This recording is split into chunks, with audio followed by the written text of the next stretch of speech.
Good morning and welcome to today's Lord Mayor's Knowledge Miles lecture on Bake4Ukraine with David Amos, Managing Director at Zeelandia UK. In a world struggling with multiple challenges, David will share a journey of hope and resilience this morning, explaining how the UK bakery sector joined together to support colleagues in Ukraine to bring a sense of normalcy back to the war-torn country through the age-old tradition of baking. He will also impart the learnings he has taken personally from his colleagues in Zeelandia Ukraine, who have demonstrated exceptional leadership, focus, and fortitude over the last 2 years, and how this has also supported his own strategic development journey through a period of acquisition and growth in challenging market conditions. David started his career at the International Distillers and Vintners in 1984, developing his skills and management experience in various technical roles, and also becoming a certified wine taster. Sounds like a fantastic role. In 1992, he joined Anglia Maltings Holdings, becoming managing director in 2000.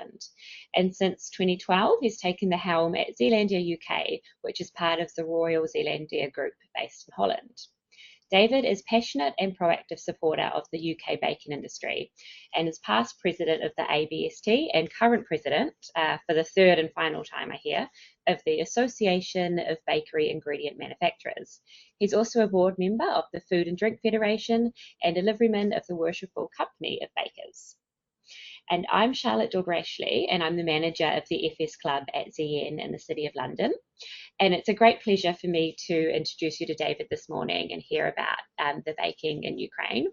But just briefly, a few housekeeping points. We're recording the session and it will be available to watch on our website within 48 hours, along with the slide deck, which is also available in the chat box for this webinar.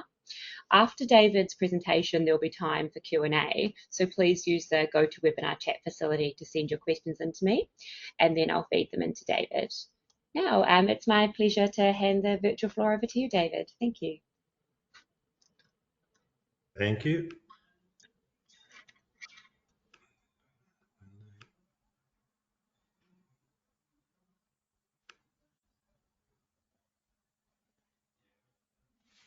Okay, hopefully we can see the slides. Thank you. I can see the thumbs up. So good morning to everybody. It's a little bit of background about myself.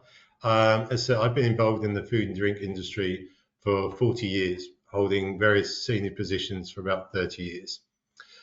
A few years ago, I was fortunate enough to attend the advanced management program at Harvard Business School. And one of my favorite lecture programs was by Professor David Garvin, titled Learning in Action. And this morning, I would like to share with you an amazing example of lessons in leaderships that hopefully you'll find of value. Over the past 2.5 years, I've had the privilege of working with an incredible group of people, and will share with you an example of an industry coming together to have impact in extremely challenging circumstances. But first, a little background. The Royal Zeelandia Group, which I've worked for, has been involved in the bakery industry since 1900. The company was established by Herman Doeleman, who was the youngest son of a family of bakers based in Zierikzee in southwest Holland. While the headquarters are still based in Zierikzee, with a population of around 15,000, the business has grown considerably across the world, including a successful business here in the UK.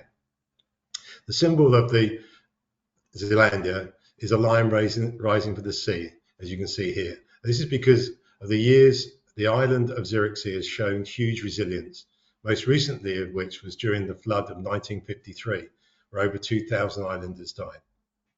Zeelandia is a major employer in Zierikzee and also believes in the power of resilience and high ethical values and strong values, and always wants to make a positive impact wherever we can. I hope the next 20 minutes will demonstrate this. Just a few details of what we do in the UK. We have 2 sites, one in North Essex in Colchester and one up in Wigan, where we manufacture ingredients supplying the whole bakery industry throughout the UK, together with our sister companies throughout Europe. While CSR has become more of a widely used term over the last few years, it has always been at the core of our business, with people being the real focal point. So it was why as a group we were so profoundly shocked by what happened to our colleagues in the Ukraine.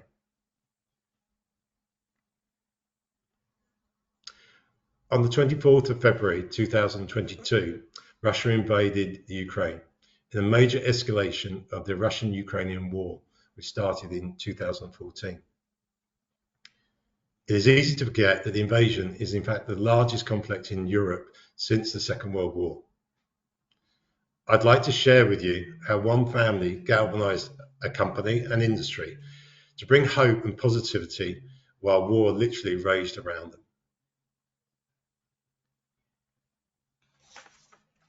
My colleague, featured here, Mr. Andrei Vasylenko, is Managing Director of Zeelandia Ukraine, along with his wife, Andrina, and their 4 children live in the town of Brove, 18 miles from the outskirts of Kyiv in the Ukraine. Andrei has a similar role to mine, supplying the baker's industry locally into the Ukraine, while with his wife runs a non-profit organization aimed at improving the lives of people with Down syndrome and challenging stereotypes within Ukrainian society via Perspectiva 21.3, provide conditions for a full dignified life for people with Down syndrome, autism and other intellectual disabilities.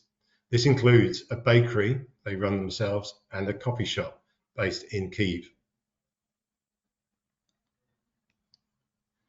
At the beginning of the war, Andrei went into a grocery store where all the bread shelves were empty and all the essential goods were gone. Queues of food were growing and leading to further hardships for local communities, most notably for the elderly and the disabled, who really had no option but to remain in the local area despite the hardships they had faced. Andrei realized that they could help in this bleak situation. He looked at the bakery storage and saw that they had all the necessary raw materials, but no bakers. So he called a few friends to come and help to make some simple breads to give out to residents in the town. To do this, they also repurposed existing equipment, such as jam kettles and machinery made to make cream alternatives and other bakery ingredients. And by doing this, they were also, as well as producing bread, were able to produce 600 litres of soap on a daily basis. The impact of this is hard to fully convey, as it extended beyond meeting the basic need for food, with many of the local communities speaking of how simple, freshly made bread gave them huge comfort and a sense of normality as the war progressed around them. But this was not enough. Andrei had a clear vision for action, and this is where Bake4Ukraine was formed, looking to harness the global bakery industry to drive international awareness and support for his activity in the form of raw materials, cash injections, and importantly, the donation of equipment and furniture to make a real difference.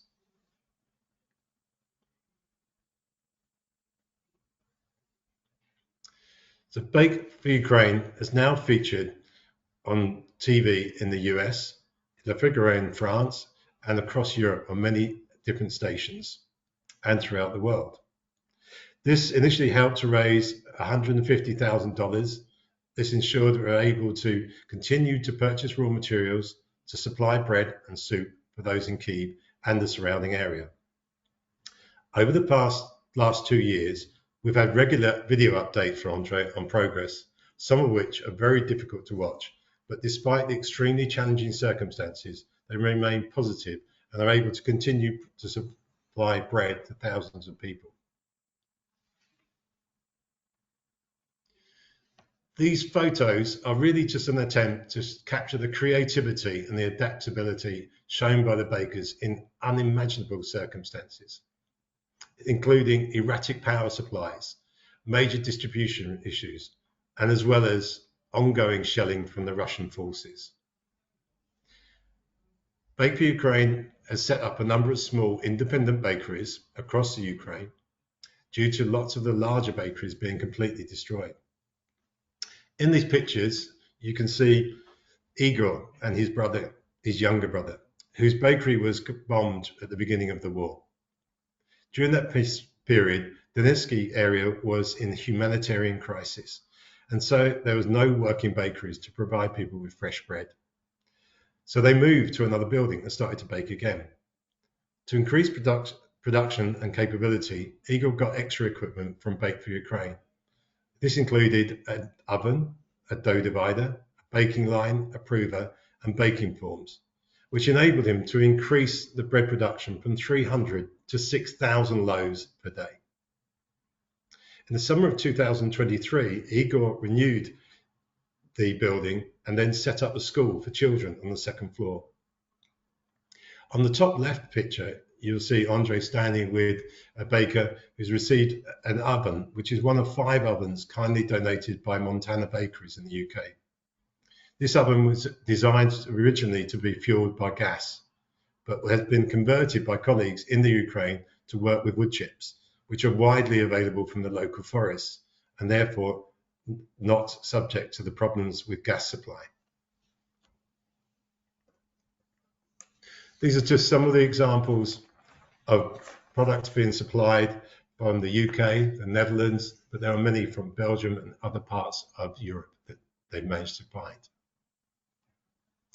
We've also managed to, with Bake4Ukraine, has reached out for those suffering from the shock of war, including soldiers, taking respite from the fighting on the front lines. As it's well known that making bread really is a therapeutic activity and helps people in real moments of stress. Many companies have been generous enough to donate us redundant chairs and other educational equipment. This has enabled Bake4Ukraine to ensure that education remains high on the daily timetable, creating a sense of normality despite the daily bombing in many areas. Using the network is also being able to make use of things like food that is slightly close to its sell-by date. This is an example here of food being donated straight to soldiers on the front line, rather than going to waste. In this instance, some long life sausages. So it really demonstrates the huge creative thinking and the entrepreneurial spirit and the can-do attitude. At Zeelandia, in the UK, we've reached out to the bakery industry across the UK. And we've asked many bakeries if they have obsolete, redundant, or even sometimes broken equipment, if they could donate it, as our team of engineers and those in the Ukraine can fix most equipment and make it suitable for a startup. This has resulted in a fantastic response and has enabled us from here to send 6 trucks of equipment so far to the Ukraine, which has helped result in 25 bakeries being established or restored after damage. Contributors have included Fine Lady Bakeries, Montana Bakeries, Blackfriars Bakeries, and huge support from Tesco's. And we are in fact overwhelmed by the number of bakeries who gave their direct financial support to the Bake4Ukraine when other equipment was not available. During 2022 and 23, we continued to raise the profile of Bake4Ukraine, and we were contacted by John Lamper of Tesco's, which led to us forming a partnership together with Bake4Ukraine, which continues to this day. And indeed, further trucks are due to be dispatched out to Ukraine in the next few weeks with equipment. The level of impact for the bakery community in the Ukraine has been incredible. The war has continued. Not only have existing bakeries and business been able to reopen, but smaller village bakeries have been created to ensure a regular supply of bread to those in need, whilst also providing employment and a source of income to people who have been displaced by the conflict. There are many stories I could share with you today, but we have limited time, so I've chosen one that demonstrates the value of resilience, hope, and really shows how working together we can make a real impact. And we are in the center of Kherson now. We want to get to the island, to the district which was completely flooded, to unload there and also to bring things to people's houses. So thank you to everyone who was praying for us. Thank you for those who made it possible.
is equipment from Belgium, there is equipment from Netherlands, and there is equipment from United Kingdom.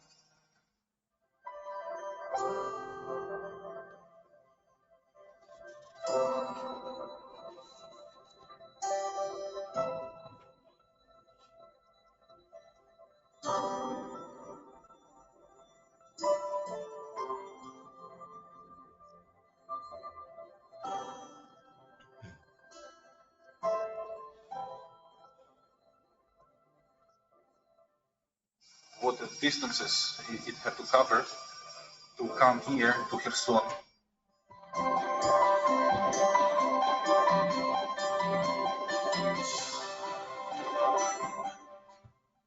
We equipped the bakery with equipment which will enable them to produce bread in a bigger scale, because there is no bigger bakeries working in the town anymore. Bread coming with humanitarian aid, but it's not fresh anymore.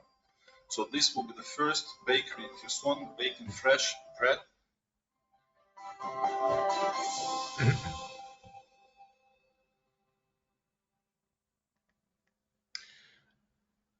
Oliana sent us a clip and a message to thank us for the help, and she made the point that she felt like Cinderella because this was the first time in her life that somebody had done something for free for her, and it came at the most difficult time of her life.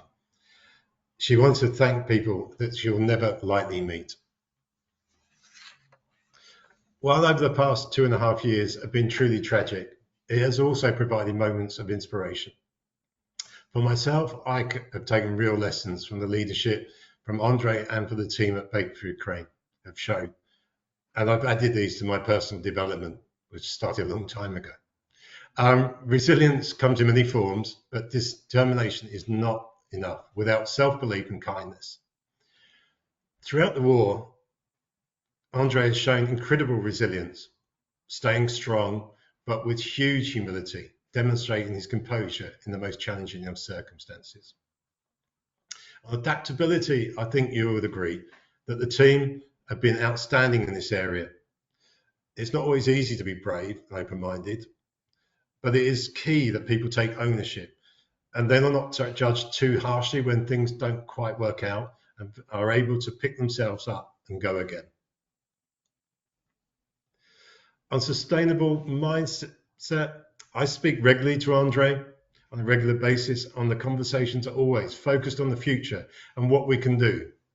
He focuses on his business, he focuses on his people, he looks to develop new products, and he's educating his workforce to the strongest position they'll be in for when the victory comes. On communication, I think you saw in that clip, Andre is a fantastic communicator with passion and clarity. He demonstrates that we need to align with a widest audience and is always generous with his appreciation of support, ensuring that he provides regular feedback on successes and the next steps. On Andre's wall, he proudly has a display, a framed letter of support from the Worshipful Company of Bakers, signed by past master Christopher Freeman, which at dark times brings hope and demonstrates that we're not alone and that reign in our thoughts. Going back to the lessons learned, I go back to a long time ago, reading one of the most popular books was called Mark McCormack's What They Don't Teach You at Harvard. I think the point being how ethics and trust is so important and is essential when managing and also real leadership. And this combined with passion can create really amazing things. I would also say that they do now teach you that at Harvard. Going back to Harvard had a huge impact on my life and the way of looking at things through the world. But the last few years, working with Ukraine has really been truly inspiring and seeing it in action, seeing true leadership and really seeing an organization that learning every day, accepting the environment that they find themselves in and reacting to that and learning from that.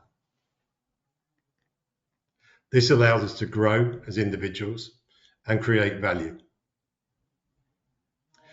Today, Bake4Ukraine has organized 46 trucks of human aid from all over Europe. On a call with Andre, he said that he felt this was because there were so many, so many good people, more than could be expected. I believe this is no small part due to outstanding leadership. I'm aware that lots of people and groups, thankfully, are supporting Ukraine, and I thank them all for this. We are hugely grateful and proud of our industry being able to reach out to support colleagues in need, especially those that have been able to donate equipment or funds, but also a call out to the Food and Drink Federation, Federation of Bakers, Craft Bakers Association, British Baker, and the Bakery of Business, without whom we would not be able to spread the message. I would also like to ask if there's anybody who'd like to support us, please get in touch. On a personal note, I would say the inspiration I've taken from this is I've been on a journey in the UK where we've gone through, like many people, acquisitions and growing business and focusing on how to get through to the next year and strategy. But looking at what the team in the Ukraine have done, being able to react, come back, keep business, keep process, keep belief in what they're doing and have that goal is truly amazing. And it comes back to the point I started with, that we are building a business, and I truly believe that you need to be a learning organization if you're going to survive and you're going to grow. And I think this really does demonstrate the true value of that. So thank you very much for your time, and thank you. Any questions? Thank you very much, David. That was so nice to have a nice and positive, uplifting webinar to kick off Wednesday morning.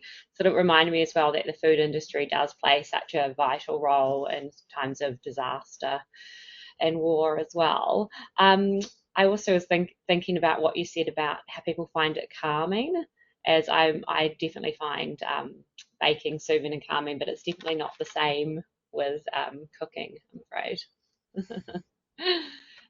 So you've got if people want to get involved, the best way is for them to email you directly at the email address we had on screen there. Is that correct?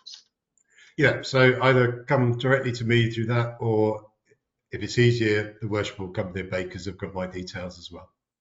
Right, and we'll pop them in the chat box for people now, and there we go. There they should be coming up shortly for you all. And are you also involved with I know when we had COVID, there was a lot of the food industry doing sort of packages for people who couldn't leave their home and who had lost work and things. Are you also involved in that sort of area in the UK as well as internationally? Yeah, as you'd expect, we have responsibilities within our local communities as well. So we do support some homeless charities locally, and obviously the food banks, etc. And can people also, in terms of helping out locally, can people also do their own baking and donate it through you? Yeah, well, what we actually do here is we run classes. So we have a technical centre where I'm sitting at the moment, where we have support for a number of organisations to come and use our facilities. One for baking, two for learning how to bake different things. We run through a couple of people working with disabilities. Some schools will come in and we've run lessons to try and make them a bit more self-sufficient, and they've set up their own small local bakeries from that side. So we very much engage across the board.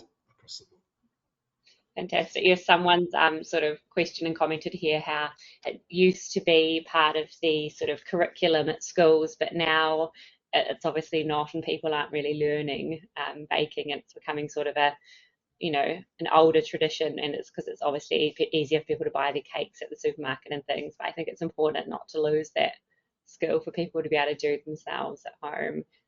I think so, and remember the therapeutic value really is strong. So we work with People from Help from Heroes, we've done some work running workshops here. We've also, with people with learning issues, and sometimes we encourage schools to come in just to get their hands dirty, including teachers. Yeah, that sounds very fun. And you also get to sort of, lick the bowl and spoon clean as well. So you get to enjoy the food while you're baking. And I guess coming up to the festive season, it's a good excuse for people to start their own Absolutely. baking. Yeah. Well, it looks like right. So, oh yes, we've had a few comments coming in saying that it's amazing work that you're doing, and that you should all be very proud of what you have achieved. That's very kind. The team do an amazing job. They do amazing jobs. Yeah. Well, thank you very much. Now, just another. This is so. John has asked, what kind of challenges have you faced while delivering that? You showed the equipment, the ovens and things, while delivering that equipment in the midst of the conflict. To be honest, we've been overwhelmed by people helping us to do it. So the challenge is trying to find obviously the trucks to go. Not too many people want to go to the Ukraine and drive out there. So it is quite last minute when we find the driver. But our system is quite simple. We ask if anyone's got something that they feel would be useful. We will send our engineers to look at it to make sure it's suitable. And then we arrange for it to come to here, to Colchester, where we have a warehouse. And then with Andre and his cousin, they will organise finding some transport, usually someone from the Ukraine who's going back, and they will pop in and pick up whatever goods we've got. We try and make it a full truckload, obviously, to make best use, but it's across the board. So the only thing that can sometimes be complicated is just making sure the equipment's in a suitable condition and getting that away. But we've recently put together some IT equipment that was slightly upgrading from this point, but our IT supplier was kind enough to look at it, check with the schools in the Ukraine, because there's a big issue with children coming across from the east because of the war there, and in conflict, and they desperately need equipment to keep the education going. So we've also had so much offers of help and partnerships with IT people, getting that up to the right spec so that we can box that up and send that together with the bakery goods. Oh, that's fantastic. So also, if people have IT equipment that's still functional but they're not using, that's another thing they could potentially donate. Please, yeah, we had the opportunity with canteen equipment, chairs and furniture that we managed to put onto a pallet as going out to provide rest stations for soldiers coming back from the field, etc. So it's pretty broad, things that can help. Oh, that's fantastic. Well, it looks like we're out of questions and time, so it just leaves me to really thank you for giving up some time this morning and sharing the fantastic work you're doing. And do get in touch with David if you would like to help out in any way. And thank you all to the audience for logging in this morning and joining us. Lots of positive comments coming in for you as well, David, and thanking you. And we also have a few more webinars coming up over the next few weeks before we finish the Knowledge Mile series. We've got a webinar on glass, which is the world's most important material. So that will be quite interesting on this Friday. And next week we've got commission rates and value for money, and also sex, the livery, and the civic city. So quite a diverse range there. So we hope to see you again at one of those, and wishing everyone a good day ahead. Thank you very much. Goodbye. Thank you for your time. Thank you. Bye-bye.